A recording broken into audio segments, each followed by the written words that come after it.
Hello and welcome to this episode of The Unnoticed Entrepreneur. As you know, this is a show for entrepreneurs who really deserve to get noticed for what they do. Entrepreneurs that are looking for real world examples of marketing strategies on everything from personal branding to SEO to public relations and podcasting and so on. So I'm delighted that today we're going to Bali. I'd be even more delighted if I was going to Bali myself. We're going to meet Femi Opaneye, who I'm sure is going to help me pronounce his surname correctly. We're going to talk about how he's building Pane Ventures and how he's building a brand from Bali, but getting global clients. Femi, welcome to the show. Hi there, Jim. Thanks for having me. Look, first of all, help me out. Make sure I've got your surname correct so that everybody listening can find you. Help me out. Yes, it's Femi Opaneye. Opaneye. I'm sorry. That's right. Opaneye. No, that's okay. That's okay. So Opaneye and Pane Ventures comes, as you said, from the name. Now, we're going to talk about what you do for your clients, but we're also going to talk about how you get clients through personal branding when you're based in Bali and have been for many years, but your clients come from around the world for your advisory services. So, That's right. Femi, first of all, let us know what Pane Ventures does, how you serve your clients, and the kind of clients that you do serve. Yeah, sure. So, Pane Ventures, as you said, it derives from my name. Actually, my brother came up with that name almost, I would say, about 35 years ago when we were kids. He always said, when we eventually grow older, we're going to have this company called Pane International. And so when I started my business, I decided to run with that name. Interestingly enough, I'm sure he's forgotten that conversation, but that's where it comes from. But in terms of what we do, Pane Ventures is a startup advisory. So we help our clients in two main areas, and that's customer acquisition and in fundraising. So typically, we help our clients with things such as financial modeling, developing pitch decks, custom made fundraising strategies. Some of our clients ask us to develop business plans as well as investment memorandums for them, as well as implementing lead generation campaigns via cold email. Now, as you rightly pointed out, the most of my clients are international, and so what I need to do is I've developed a bunch of strategies which we'll talk about, I guess, later on, as to how I communicate with my clients that are based all over the globe. That would be great. And I'm sharing for those people that are listening, I'm sharing Femi's website, which is paneventures.com. And on there, he's got fueling startup growth and fundraising. And you say that you're founders, not designers and not marketeers, but you have a background originally in law and then in banking, Femi. So That's where right. did you see the opportunity to create this really advisory service for startups? Yes, I would say that, and the reason that we position ourselves this way is that a lot of people in this space are actually, a lot of them are designers, a lot of them are in marketing. And a lot of people come to us and they're expecting people that are specialists in these areas, although I don't understand why, because it's actually very important to understand who is reading this documentation. And most of these documents are actually prepared for investors. So if I'm a small business, so a startup, and I'm in the early stage phase, what I actually require is, let's say I want to raise capital from an angel, is that they're going to ask you for two documents, and those are a financial model and a pitch deck. Now, you don't want to go to a marketer or designer for these documents because actually whilst the document might look good, and they might select the right shade of magenta, um, the actual angel investor doesn't care about that. What they care about is getting a return on their investment, and that's really what we do. Is helping clients to understand how to position their startup properly, and that is, I guess, from a sales and marketing perspective, but also to speak to the actual investors or to speak to their clients so that they can actually sell their product or service effectively. So Femi, when you say there needs to be a pitch deck, but also a business model, most Mhm. of us are familiar with a pitch deck. What goes into a successful business model illustration or presentation? Yep. So it's a financial model and a pitch deck. So a an investor might ask you. Typically, they'll ask you for a 5-year financial model or a 3-year financial model, and essentially they want to know how you're going to um, how the business generates income over a 5-year period. Now, look, at such an early stage, it's damn near impossible to predict how this is going to happen. But they need some kind of idea of how they're going to get their money back. And that's essentially what a financial model does. And whereas the pitch deck, I would describe this as a visual representation of the business. So maybe a visual representation of a business plan. So this is the problem that is at hand. This is the solution that we come up with. This is our particular product or service. This is what the market looks like. This is what our team looks like. So essentially, you can think about it as us being like a matchmaker or dating expert. So we are saying to them, hey, this is what your future or potential partner is looking for. So this is how you need to present yourself to them. And another thing that I want to add as well is that developing and growing a successful startup is a 7 to 10 year commitment.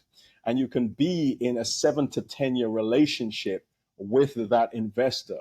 So you need to present yourself the right way in order to find the right partner so that you can have the right relationship with them.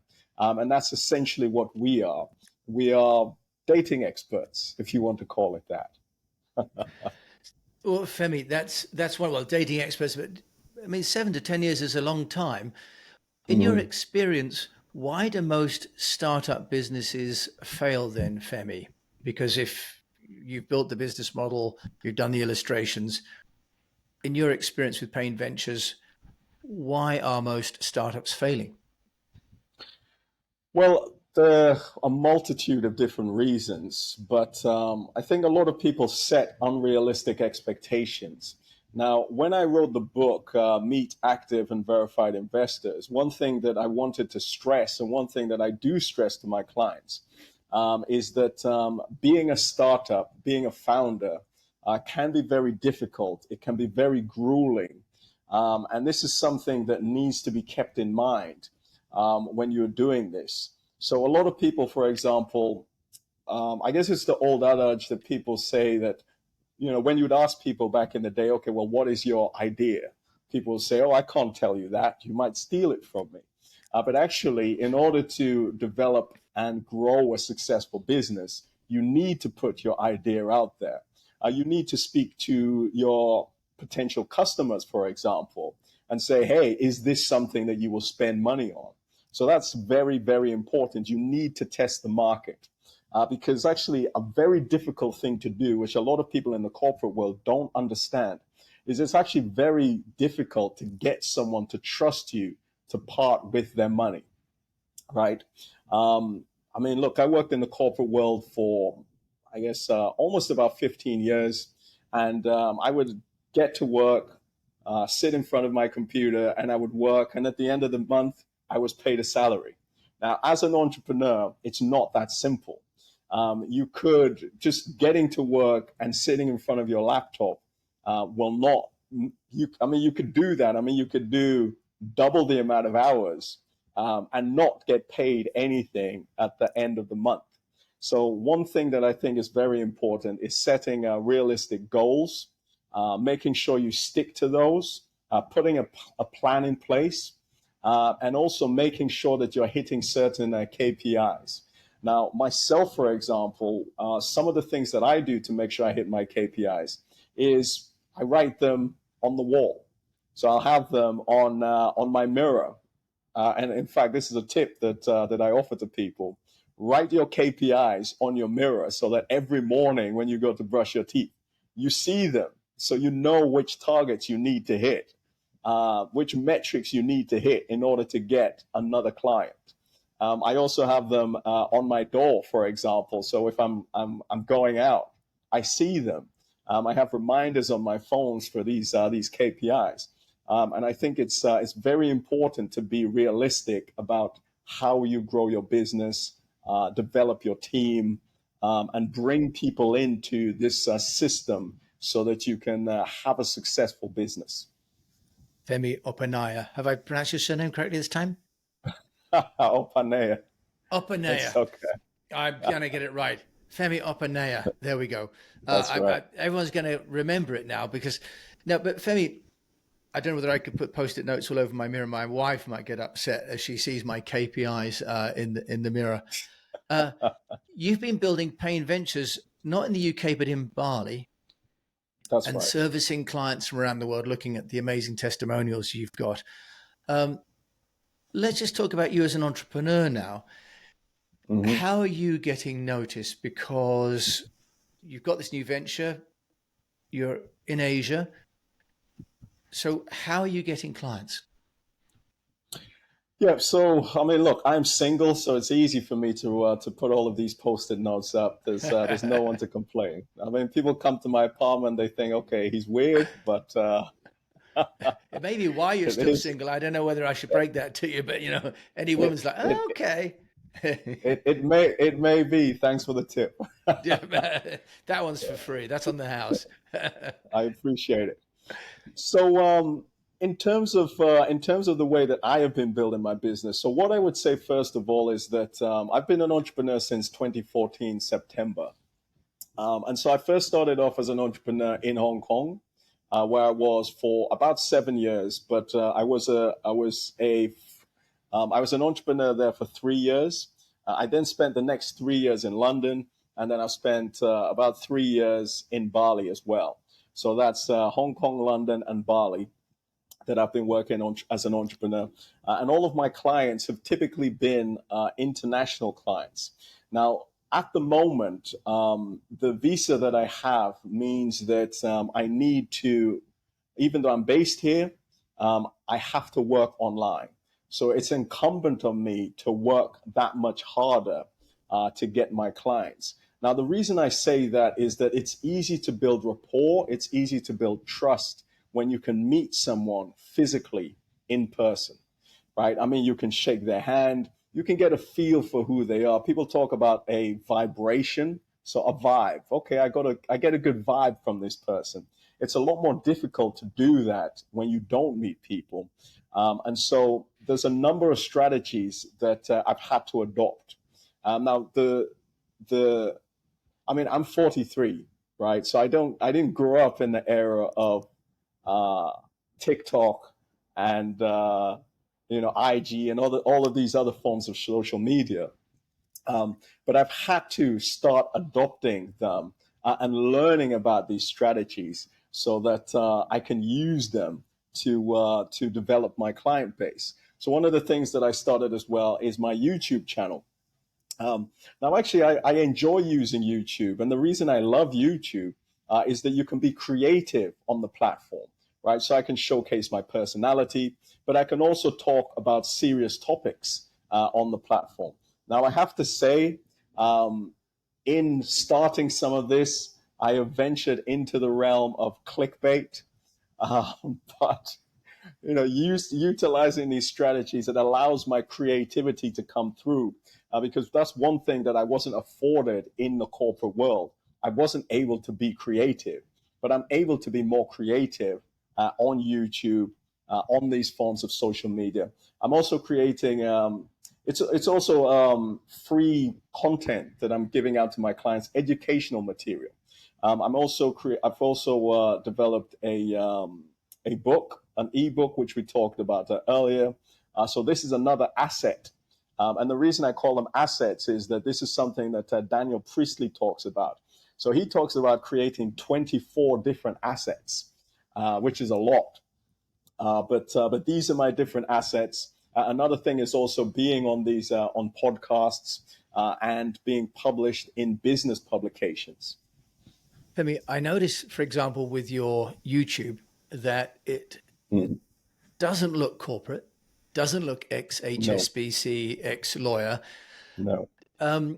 What risks are you taking with that branding strategy? Because people may not take you seriously if they see, the Elon Musks and the Nazi and as you say, clickbait. Mhm. Do you think they'll? What's been the response and what risks are you taking with that strategy? Well, actually, that one specifically is true. Unfortunately, but it wasn't Elon Musk himself. It was his Tesla factory, and some of the and these Nazi swastikas were actually on the walls in his factory. And if you watch the video, I was actually extremely surprised that that this kind of thing can be associated with Tesla. Um, I would say that in becoming an entrepreneur, you're afforded the ability to let your personality shine, and I think that I believe that that is very important. Whereas when you work for a company, particularly a multinational, a public company, you have to be the wear a dark suit, a light tie, and a light shirt and a dark tie. You know, I was that guy. But actually, I used to wear pink shirts, and I would wear pink shirts, pink ties. I would wear red socks. So that was my way to showcase my personality. But these days, I let my creativity flow through even more because I believe that actually I was always a creative type of person. But because my father is a doctor, and I was raised to move towards that way, right? Most of my family are doctors and lawyers. So I was moved into, okay, this is what you want to do, or this is what you should be doing. Um, but I think creativity is a great outlet. Now, to answer your question specifically, I haven't gotten any pushback yet, but I'm sure it's coming the more I put myself out there. But Femi, it's plainly working for you because you're getting leads, and you're Hmm. able to sustain yourself in Bali, working with clients worldwide, which sounds like a dream solution for many people. Um, if there's a mistake that you feel that you've made, or something that you feel you wouldn't want to do again, in terms of getting noticed, what would that be, Femi? Yeah, sure. So the book that I'd highly recommend is Key Person of Influence by Daniel Priestley. Now, I wish I had learned about that earlier. So, letting my personality shine through.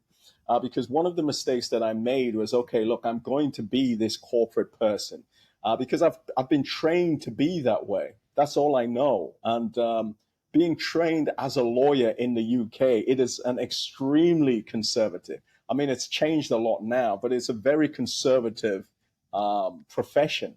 And working in these law firms that I worked in, everyone was told to be conservative. And even these days, I mean, people tell me as well. So the other day I went on a podcast and someone said to me, "Hey, you're not going to wear a shirt?" And I said, "No, I'm going to wear this T-shirt." So people feel that, okay, you're having a business, you're at the forefront of that business. And so therefore you should be this particular way. But I wish I had let my personality shine through. And what I would say to people is that, look, if people don't want to work with you, they don't have to. And not everyone is going to like you. Humanize your business, and I believe you will find your tribe. Femi, that sounds fantastic. And my final question is always: if there's one piece of advice that you give my fellow unnoticed entrepreneurs, what would that be? Or have I already teased that out of you? Do you think is there one thing you'd like to give us as an entrepreneur to another? Yeah, absolutely. I would say that showcasing your personality more is very important. But another thing I would say is also be very conscious of your health. I think that is very, very important. I mean, look, I'm 43, and I've always been very fit. And recently, I've had some health issues. So high blood pressure. Last year, I ruptured my Achilles tendon, and so I'm coming back from all of those things. And so over time, I thought, oh, it's not that important. I'm going to focus on my business. But neglecting your health is is something that you will regret. We will regret down the line because I mean, look, you become a multimillionaire, but you're not healthy. How do you get to spend all of that money? Femi, I think that's absolutely wonderful advice. There's a new book called Outlive, isn't there, as well, by a Dr. Attia, that's also talking about retaining our health because that Hmm. ultimately is the true source of wealth. Femi, I'm going to try this Yeah. one last time. Opaneye. Have I got it right? You got it this time, right at the end. Mate, I got to dub that in for the beginning. Femi Opaneye, thank you. I'm going to say it with more confidence now. If you want to find out more about you, where can they come? Yes, absolutely. So paneventures.com. You can also find me on LinkedIn. I encourage you to connect with me. I accept all connection requests. I have a link tree as well. My YouTube channel. I have my book as well. You can connect with me via that. So just Google my name, and you'll find me. Okay, that's perfect. We're glad we found you. So thanks for gracing us with the presence from the warmth of Bali. Femi, thank you so much for joining me on the Unnoticed Entrepreneur today. Thank you for having me. Well, it's been a pleasure, hasn't it? I mean, Bali is such a beautiful place, and more international entrepreneurs are basing themselves there as well and building global businesses and personal brands from Bali. Sounds like an amazing life story as well. So, if you've enjoyed Yep. this, If you decide to come to Bali, then please let me know. I'll be glad to entertain you. well, we can all go around to your house and look at the little post-it notes on your mirror, Femi.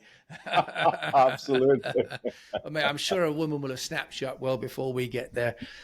So, thanks for listening to this episode of The Unnoticed Entrepreneur, where we really try and find true stories from real entrepreneurs, sharing how they're building their brands and their businesses without big budgets, but with creativity and with tools and with determination. So, I hope you've enjoyed this show. If I can ask you to please rate and review this on your player, that'd be really helpful. And do follow the show. I don't want you to miss another episode because we've got great guests like Femi lined up all the way through to Christmas, in fact. And there are over 750 episodes of this podcast if you have some spare time on a long flight to go and see Femi in Bali. My name's Jim James, joining you from sunny Wiltshire. Thank you for joining me. Thanks, and keep on communicating.